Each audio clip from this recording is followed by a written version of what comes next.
আবু মাহজুরা রাদিয়াল্লাহু তাআলা আনহুর সামনের চুলগুলো বড় হতে হতে যখন এত বড় হয়ে যায়, তিনি চুলগুলো পেঁচিয়ে মাথার মধ্যে রাখতেন। তারপরে তিনি পাগড়ি পরতেন। সবাই জিজ্ঞেস করতো, আবু মাহজুরা, এটা আবার কেমন স্টাইল? দেখতে তোমার কি বিদঘুটে লাগে? কেমন অড লাগে? কেমন খারাপ দেখা যায়? মক্কায় এমন কোনো মানুষ তো দেখি নাই, ডানে চুল কাটে, বায়ে চুল কাটে, পেছনে চুল কাটে, সামনে কাটে না।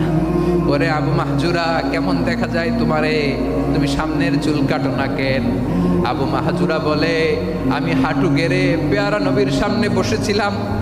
আমার এই মাথার চুলের মধ্যে মোবারক হাত লাগিয়ে বিশ্বনবী নিজে আমাকে আজানের প্রতিটা বাক্য শিক্ষা দিয়েছেন। বিশ্বনবীর মোবারক হাত, পবিত্র হাত আমার মাথার চুলের যেই জায়গায় লেগেছে, আমি চাই ওই চুলগুলা নিয়ে আমি আমার কবরের ভিতরে যাব। সাইয়েদনা আবু মাহজুরা রাদিয়াল্লাহু